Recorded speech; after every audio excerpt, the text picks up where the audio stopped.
আসসালামু আলাইকুম রহমতুল্লাহি ওয়া বারাকাতু। কেমন আছো আপুরা ভাইরা সবাই? আজকে আরেকটা রান্না নিয়ে আসলাম।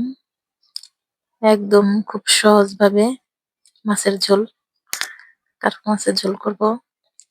তাই এই যে দেখো আপুরা, প্রথমে আমি কার্পু মাছটা ভালো করে ধুয়ে নিচ্ছি। এখন একটা কড়াই বসিয়ে দিব। কড়াইতে দিয়ে দিব রান্না করার তেল।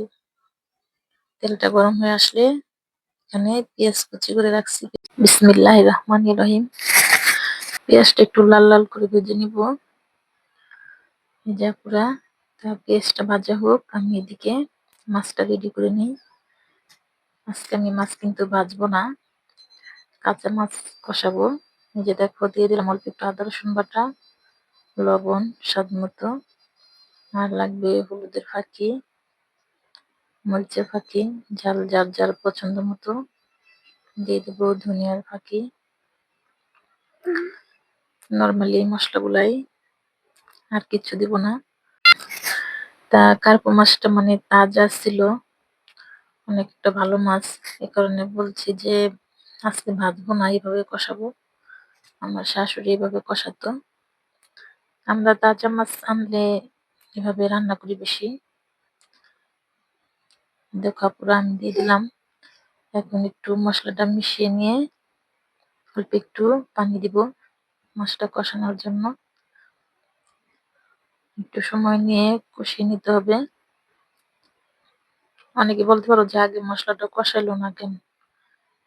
না, মশলাটা কষাবো না, কারণ আমার শাশুড়ি দেখছি এভাবে মাছের মধ্যে মশলা দিয়ে দেয়। তখন ঢেকে দিব। আর মনে করো, গ্রামের রান্না এক একজন এক একভাবে রান্না করে, কিন্তু আগেরকার রান্নায় যে মা খালাদের হাতের রান্না কিন্তু অনেক মজার ছিল।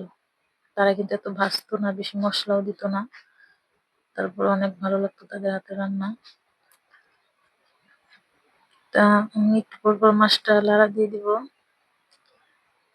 এই পর্যায়ে মাছটা কষানো হয়ে গেছে, এখন আমি ঝোল দিয়ে দিব।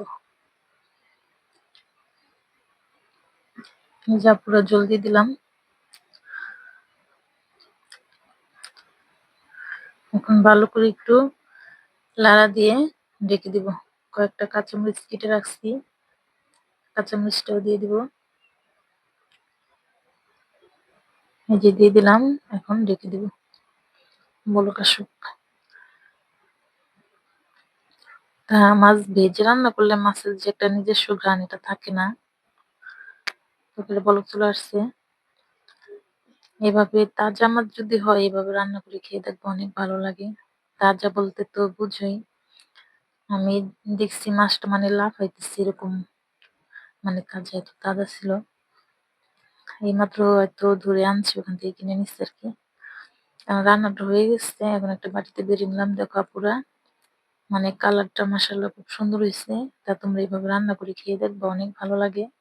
আর আমার ভিডিওটা ভালো লেগে থাকলে আমার চ্যানেলটাকে সাবস্ক্রাইব করে রাখবা। তা আজকে পর্যন্তই আপুরা।